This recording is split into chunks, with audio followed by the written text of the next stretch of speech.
오늘 이 시간에는 성경 말씀 로마서 1장 3절로 4절을 중심으로 해서 부활이 증거하는 7대 사건 이란 자의 말씀을 상고하는 가운데 피차의 풍성한 은혜 받는 시간 되기를 원합니다. 예수님이 이 땅에 사역을 마치시고 성전하실 때 수종을 드는 천사들이 염려스러운 마음으로 이렇게 물었다는 이야기가 저는 옵니다. 주님, 도대체 이제 어떻게 주님의 나라를 이 땅 위에 확장시켜 나갈 것입니까? 예수님께서는 담담하게 대답을 해 주셨습니다. 땅에는 나의 사랑하는 제자들이 있지 않느냐? 예수님은 제자들을 믿고 계셨지만 천사는 제자들이 보잘것없고 연약하고 말을 잘 듣지 않는다고 생각을 하고 있었습니다. 그래서 걱정스러운 어투로 여쭤봤습니다. 아, 주님, 정말 다른 계획, 더 좋은 계획을 갖고 계시지 않습니까? 예수님은 마지막하게 그러나 단호하게 말씀하실 수 없다. 나는 다른 계획을 가지고 있지 않다. 죄 있는 저를 위해 대속의 죽음을 적으시고 3일 만에 부활하신 주님께서 성천하시기 직전에 하셨던 그 말씀을 기억납니다. 너희는 가서 모든 족속으로 제자를 삼아 아버지와 아들과 성령의 이름으로 세례를 주고 내가 너희에게 분반 모든 것을 가르쳐 지키게 할지어다 라고 하였습니다. 내가 세상 끝날까지 너희와 항상 함께 있으리라 하고도 하셨습니다. 세상 끝날까지 우리와 함께 하실 예수님은 인류 구속 사역을 마치시고 부활 성천하셔서 하나님의 우편에 우리들을 위해 지금 이 시간에 또 중보 기도하고 계십니다. 오늘 이 시간에는 예수님의 부활이 증거하는 7대 사실을 역사적인 사실을 상고하는 가운데 피차의 은혜 받고 복을 받는 귀한 시간이 되시기를 예수님의 이름으로 간절히 축원을 드립니다. 첫 번째는 그리스도 예수님의 본성에 대해서 살펴봅니다. 로마서 1장 3절로 4절을 찾아보면 기록하기를 이 아들로 말하면 육신으로는 다윗의 혈통을 낳으셨고 성결의 영혼은 죽은 자 가운데 부활하시고 능력으로 하나님 아들이 인정되었으니 곧 우리 주 예수 그리스도시라고 하였습니다. 하나님이라는 성호는 순수한 우리나라 말로 하나뿐이라는 뜻을 지닌 유일신의 호칭입니다. 그 한 분 하나님은 사역에 따라 계획하시는 성부 하나님과 그 계획을 성취하시는 성자 하나님과 성부와 성자가 계획하시고 성취하신 것을 성도들로 깨닫게 역사하시고 하나님의 인격을 담고 다른 본마다 실천할 수 있도록 성도를 도와주는 성령 하나님 계십니다. 이러한 사역을 따라 행하시는 하나님은 하나의 본체를 지니고 계시지만 사역에 따라 삼위가 되십니다. 성부 하나님은 제1위가 되시고 성령 하나님은 제3위가 되십니다. 그리스도 예수님은 성삼위의 제2위 되시는 성자 곧 아들 하나님이십니다. 이 성자 하나님은 성부의 인류 구역 사역을 성취하시고 사람의 몸을 입고 이 땅에 오신 참 사람이면서 동시에 참 하나님이신 신인 양성을 진 분이십니다. 본문 3절인 서두에서 기록하기를 이 아들로 말하면 육신으로는 다윗의 혈통을 낳고 라고 하였습니다. 여기서 이 아들은 신성을 지닌 성자 예수 그리스도를 지칭합니다. 또 육신으로 다윗의 혈통을 낳았다는 의미는 구약의 예언대로 사람의 몸을 입고 이 땅에 오셨는데 그때 다윗이 가문의 혈통을 통해 성령으로 잉태되고 탄생하셨다는 뜻입니다. 이는 나단의 신탁 사무엘하 7장 5절 16, 3절 15절입니다. 이후 이스라엘 사람들에게는 익숙한 전통적인 견해가 되었습니다. 또한 본문 4절에서는 성결의 영으로 죽은 자 가운데서 부활하셔 능력으로 하나님의 아들로 인정되셨으니 라고 하였으며 여기서 성결의 영이란 연약한 육신의 몸을 입은 삼사랑으로 오셨지만 그분은 무죄무험하셔서 남자에 의해서가 아니라 성령의 인태 역사를 통해 사람의 몸을 입고 탄생하셨지만 십자가의 대속의 사역을 마치신 후 부활하심으로 성귀하여 성결한 영이 되신 분이라는 뜻입니다. 여기서 성귀란 군인이 휴가를 마치고 소속 부대로 원대 복귀하는 것처럼 제2위의 신성을 지니신 성자 하나님으로 부활하셔서 복귀하셨다는 의미입니다. 비록 예수라는 이름으로 이 땅에 사람이 몸을 입고 오셨지만 인류 구속 사역을 마치신 후 부활 성천하셔서 성귀하신 하나님이시란 사실을 여러분 믿으시기 바랍니다. 두 번째는 그리스도의 복음의 진정성 및 고린전서 15장 14절과 17절을 찾아보면 기록하기를 그리스도께서 만일 다시 살지 못하였으면 우리의 전하는 전파하는 것도 헛것이요 또 너희 믿음도 헛것이며 그리스도께서 다시 사신 것이 없으면 너희 믿음도 헛되고 너희가 여전히 교회 가운데 있을 것이라고 하였습니다. 부활이 없다고 부정할 때에 약이 될 10가지를 살펴보면 성경은 이렇게 말하고 있습니다. 첫째는 본문 13절을 통해 예수님의 부활도 인정할 수 없게 된다는 것입니다. 그 두 번째는 14절을 통해서 성도의 전파하는 것이 헛되다는 것입니다. 그 세 번째는 14절을 통해서 성도의 믿음도 헛되다는 것입니다. 그 네 번째는 15절을 통해 성도는 하나님이 거짓 정인이 된다는 것입니다. 그 다섯 번째는 15절을 통해 하나님이 예수를 다시 살리지 않았을 것입니다. 여섯 번째는 17절을 통해 인간은 여전히 교회 가운데 있을 것입니다. 그 일곱 번째는 주 안에서 죽은 자들의 죽음이 헛되다고 18절에 기록하고 있고 그 여덟 번째는 19절을 통해서 성도는 이 세상에 가장 불쌍한 자가 된다는 것입니다.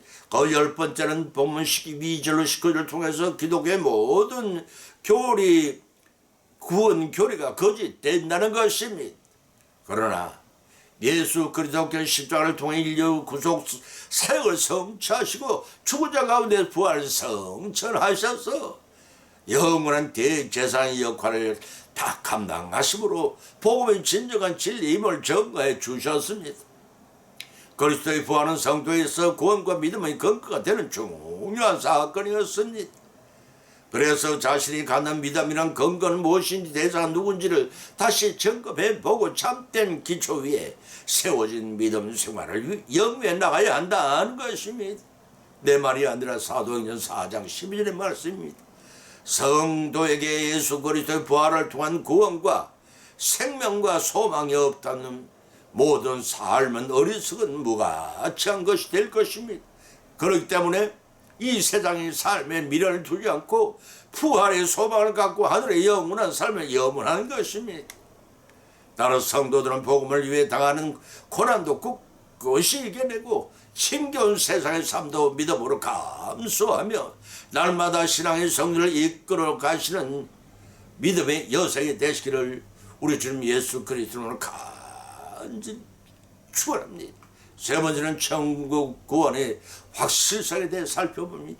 고린전서 15장 19절로 20절을 찾아보면 기록하기를 만일 그리스도 안에서 우리 바라는 것이 이생뿐이면 모든 사람 가운데 우리가 더욱 불쌍한 자라.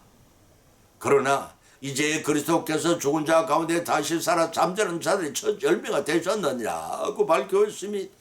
성도들이 세상에서의 어렵고 힘든 것을 이겨나가는 것은 천국에서의 영생과 복락을 누리는 소망 때문일 것입니다. 본문 19절에 기록하기를 그리스도 안에서 우리 바라보는 것이 다만 이생뿐이면 모든 사람 가운데 더욱 불쌍한 자리라고 하였습니다. 이 말씀의 뜻은 이 세계에서 부활하지도 않는 예수 그리스도를 바라보는 것이 전부라면 그 어떤 세상의 사람들보다 그 믿는 자들이 가장 불쌍할 것이라는 의미입니다. 사실 그리스도인은 자기 십자가를 지고 세상을 부인하며 그리스도를 쫓아가는 사람들인데 만약 그리스도께서 부활하지 못하고 죽은 시대라면 그 시대를 쫓는 성도를 더 불쌍한 사람은 없을 것입니다.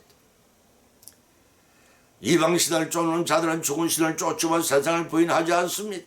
따라서 참신이 없다면 이방 신을 쫓는 자들보다 세상이 부인하며 예수님을 구주로 믿고 따르는 성도들이 더욱 불쌍해질 수밖에 없습니다. 본문 20절에서 말씀이 이어지기를 그러나 이제 그리스도께서 죽은 자 가운데 다시 살아 잠자는 자의 첫 열매가 되셨느니라 하고 밝혀놓고 있습니다. 예수 그리스도는 죽지 않았거나 죽어서 부활하지 않을 것을 부활한 것은 꿈인 것이 아닙니다.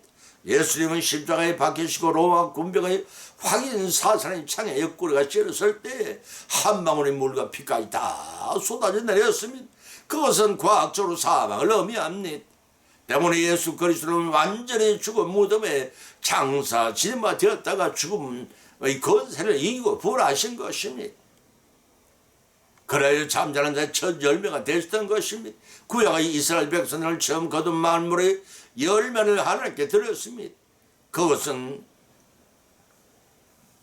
곧 이어서 본격적인 큰 추수가 있을 것이라는 의미를 하고 있습니다.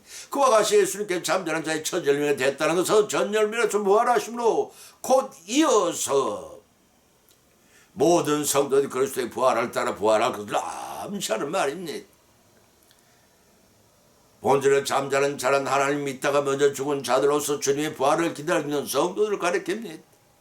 이는 첫 아담의 선악과 범죄로 죽은 것 같이 둘째 아들이 죄를 속하는 보혈의 공로에 힘입어 성도는 현세의 삶이 다하면 천국에서 영원한 생명을 영위하게 된다는 것을 여러분은 믿으시기 바랍니다.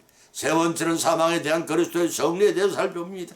고린도서 15장 54절 57절을 찾으면 기록하기를 이 썩을 것 썩지 아니함을 잊고 이 죽을 것 죽지 아니함을 이을 때에 사망의 이김의 삼킴 받으리라 기록된 말씀이 응하리라. 사망아 너희가 너희 이기는 것이 어디 있냐? 사망아 너희 쏘는 것이 어디 있느냐? 어디 있느냐? 사망에 쏘는 것은 죄요 죄의 권능을 율법이라 우리 주 안에서 그리스도로 말미암아 우리에게 이김을 주신 하나님께 감사하느니라고 밝혀놓고 있습니다. 예수도 그리스도께서 대속의 십자가를 지시고 죽으셨지만 사흘 만에 죽음을 정복하고 부활하심으로 우리 성도를 부활의 소망에 따라 궁극적으로 성하게 될 것입니다. 그러나 본문 56 기록하기를 사망에 쏘는 것은 죄요 죄의 권능을 율법이라고 하였습니다. 사망의 권세를 휘둘러 쏘는 것은 죄를 통해서만 행사할 수가 있습니다. 그런데 이 죄를 알게 하는 것이 율법이요 인간 중에 선한 자가 한 사람도 없기 때문에 인간이 율법 앞에 서게 된 모든 사람은 악한 자로 드러나 정죄받을 수밖에 없는 것입니다. 그래서 죄는 항상 이를 거꾸로 해서 인간을 정죄하고 인간을 사망의 권세로 지배하려고 듭니다. 그러나 예수 그리스도께서 십자가에서 대속의 보혈을 흘려주심으로써 율법을 완성하시고 부활하시는 사역을 성취하셨던 것입니다. 그렇기 때문에 성도들은 비록 지금은 썩은 육신에 속해 있지만 그리스도께서 재림하실 땐 거룩하게 변화되어 신령한 몸을 얻게 됩니다. 뿐만 아니라 하나님 나라를 유업으로 받고 천국에 살게 될 것입니다. 이러한 기쁨이 장차 성도들이 주어질 것이로 성도들은 현재의 삶이 아무리 절망스럽고 고통스럽더라도 인내하면서 소망 중에 거하면 우리 모두 예수님의 믿음으로 승리하게 하십니다. 인간은 죄를 범함으로 사망 가운데 갈 수밖에 없지만 예수님의 십자가 사역을 통해 인간의 모든 죄를 사하시고 부활하심으로 사망의 모든 노력을 세력을 정복하셨습니다. 따라서 우리 예수님을 통해서 죄와 사망으로부터 성령을 얻게 되는 것입니다. 그러므로 다른 가르침에 현혹되지 말고 믿음을 굳게 지켜 주님의 일에 더욱 힘쓰는 자가 되어야 하겠고 사망에 대한 그리스도의 성리로 얻은 부활에 대한 확고한 소망을 갖고 인내하고 건신하는 자가 되어 재림 주님의 기쁨으로 맞이하는 성리하는 우리 모두가 되시기를 예수님 이름으로 간절히 축원을 드립니다. 다섯 번째는 하나님의 전능에 관한 말씀입니다. 에베소 1장 19절로 20절을 찾아보면 그 힘의 강력으로 역사하심을 따라 우리는 우리에게 빼보신 능력의 지극히 거심을 어떤 것을 너희로 알게 하시기를 원하노라. 그 능력이 그리스도 안에서 역사한 하사 죽은 자들 가운데 다시 살리시고 하늘의 자기의 오른편에 앉히사라고 하였습니다. 사도 바울에 의하면 하나님께서는 인간의 눈이나 이성의 눈을 가지고는 볼 수 없는 신령한 일들을 하고 계십니다. 때문에 그들에게 시와 계시의 영을 주사 마음의 눈을 밝혀 하나님께서 하시는 새로운 일들을 깨닫게 되기를 간구하고 있습니다. 특별히 하나님의 능력의 위대하심에 대해 알기를 원했습니다. 하나님께서는 풍성한 영광의 기업과 소망을 비롯한 신령한 것을 받아 장차 영광의 기업을 차지할 소망을 갖게 됐다는 불가시적인 사건입니다. 인간의 지식으로는 도무지 이해할 수 없는 것입니다. 죄로 인해 죽을 수밖에 없는 사람들이 하나님이 거룩한 백성을 변모된 사실은 전적으로 하나님의 능력에 귀한 것입니다. 하나님이 거신 능력은 바로 예수님의 십자가 부활 사건을 통해 나타난 바 있습니다. 하나님께서는 바로 우리 개개인의 구원 계획을 성취하기 위해 예수님을 죽은 자 가운데 살리셨을 뿐만 아니라 하늘에 올리우사 영광과 존귀의 보좌에 앉게 하신 것입니다. 그것은 예수 그리스도께서 모든 피조물 가운데 가장 탁월한 위치 곧 하나님의 우편 천사들도 다스리는 위치에 오르셨습니다. 이런 천상천하의 모든 피조물과 영물까지도 경배하고 다스리며 심판하신 자리를 의미합니다. 동시에 하나님의 전능하신 위대하신 능력을 예수 그리스도를 가장 우월한 존재로 만들어 그를 믿는 성도의 영광을 소망을 주셨고 또한 영생의 복을 주셨다는 사실을 믿으시기 바랍니다. 여섯 번째는 성도의 부활의 확실성에 대해 살펴봅니다. 데살로니가 전서 4장 16절로 18절을 찾아보면 기록하기를 주께서 호령과 천사장의 소리와 하나님의 나팔로 친히 하늘로 쫓아 강림하시리니 그리스도 안에서 죽은 자들이 먼저 일어나고 그 후에 우리 살아남은 자도 저희와 함께 구름으로 끌려 공중에 주님을 영접하게 하시리니 그리하여 우리가 항상 주와 함께 있으리라. 그러므로 이로 여러 말로 서로 위로하라고 하였습니다. 바울은 본문을 통해서 주님의 재림과 그때 일어날 이미 죽은 성도들 부활에 대해서 설명을 하고 있습니다. 이러한 교훈의 배경에는 당시 데살로니가 교회들 사이에는 이미 죽은 성도들은 예수님의 재림 때 살아있는 성도를 주는 영광에 참여할 수 있는 자에 대해 논란이 분분했습니다. 본문 16절로 17절에서 기록하기를 주께서 호령과 천사장의 소리와 하나님의 나팔로 친히 하늘로 쫓아 강림하시리니 그리스도 안에서 죽은 자들이 일어나고 그 후에 살아남은 자들이 끌려 올라 공중에서 주님을 영접하게 하시리니라고 밝혀 있습니다. 예수님이 아기 예수님을 초림하셨을 때는 고요한 가운데 오시는 것임을 아실 수가 있습니다.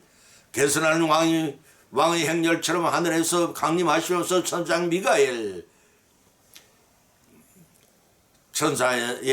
천사는 미가엘과 가브리엘과 우리엘과 라구엘 사라엘과 에벨의 7대 제사장이 있는데 미가엘은 천사장입니다. 누구의 호령인지는 알 수 없지만 그 7번 중에 한 분이 그 시위를 아는 호령과 함께 강림의 영광을 선포하시는 광경입니다. 의인은 죽은 자들을 깨우며 택함을 입은 성도들에게는 영광과 영선을 부르시는 역할을 한 것입니다. 동시에 천사들의 나팔 소리가 진동하는 가운데 심판으로 예수님의 재림이 이루어질 것입니다. 그때 예수님께서 첫째 부활을 하실 때 무덤 속에 있던 자들이 살아나듯이 주님 재림 때도 살아있는 성도는 물론 주 안에 죽어 있던 성도들까지 영광에 참여할 것입니다. 이러한 본문의 말씀을 통해 인간의 삶은 현세로만 끝나는 것이 아니라 영원한 미래가 약속되어 있습니다. 때문에 현세의 삶이 비록 힘들고 어려운 고난 가운데 살지라도 주님께서 약속하신 멸류관을 바라보면서 베드로전서 5장 4절의 말씀입니다. 그리스도 안에서 성령의 삶을 지속해 나가시는 우리 모두가 되어 믿음으로 승리하시기를 우리 주님 예수 그리스도로 간절히 축원드립니다. 7번째는 사단의 궁극적인 패배가 있을 것입니다. 계시록 2장 18절을 찾아보면 기록하기를 곧 산자라 내가 전에 죽었노라 볼지어다 이제 세세토록 살아있어 사망과 엄의 권세를 가졌노니 라고 하셨습니다. 사망을 이기신 예수님께서 우리의 구주시며 동시에 심판주 되신 그리스도께서 천상천하의 모든 만물이 무릎을 꿇고 경배하는 절대 권능의 위치로 성귀하셨습니다. 이러하신 예수님은 단순한 우리의 구주이실 뿐만 아니라 우주적인 교회 공동체의 머리로서 무한한 권능과 고난으로 만유를 다스리고 종국에는 교회 공동체가 성리하도록 역사하시는 전능자이십니다. 따라서 교회 공동체의 일원인 우리들은 비록 삭막한 이 세상을 머물 수 없는 나라를 살아가고 있지만 결코 낙심하지 말아야 합니다.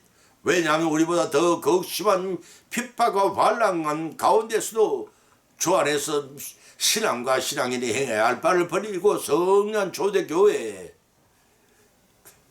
생활 바를 버리지 않고 성령 초대교회 신앙 선배들을 생각하면 조족지혈이기 때문입니다.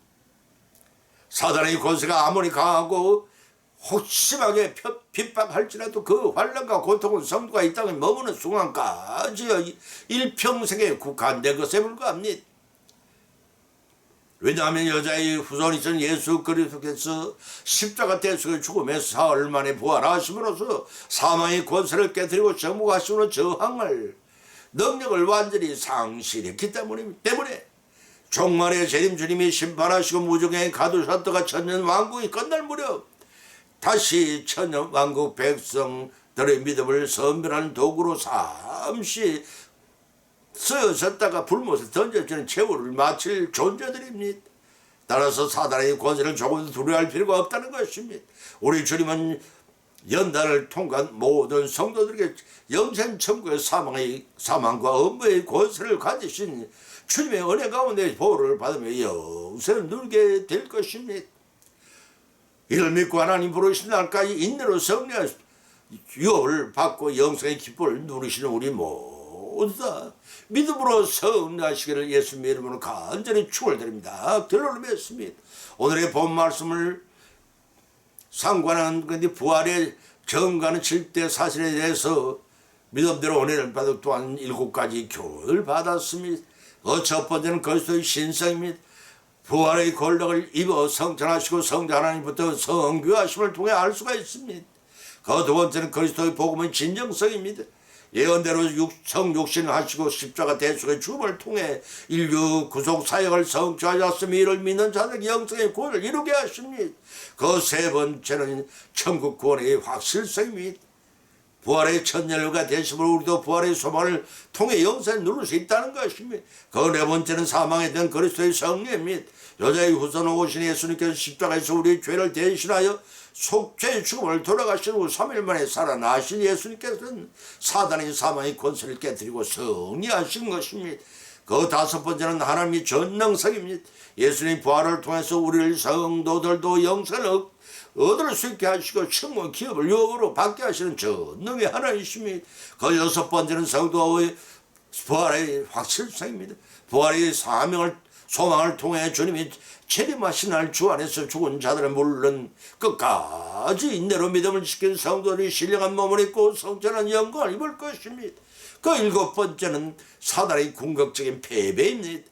초림 예수님의 부활을 통해 사망의 권세를 상실한 사단은 재림하시는 날 무적에 갇혔다가 천년 왕국 그날 무렵에 잠시 심판의 도구로 쓰인 후에 불못에 던져질 것입니다. 영원히 던져질 것입니다. 이러한 교훈을 받은 것으로 거치지 말고 끝까지 받은 교훈을 인대로 순종하여 천국의 유업을 받고 영생을 누리시는 우리 모두의 믿음으로 성나는 남은 여정이 되시를 예수님의 이름으로 간절히 축원을 드립니다. 찬송가 546장을 올리겠습니다.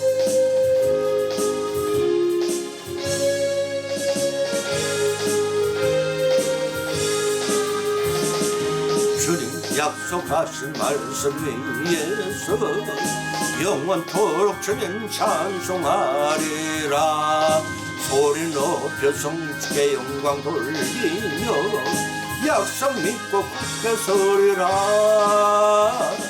굳게 서리 영원하신 말씀 위에 굳게 서리 굳게 서리 그 말씀 위에 굳게 서리라.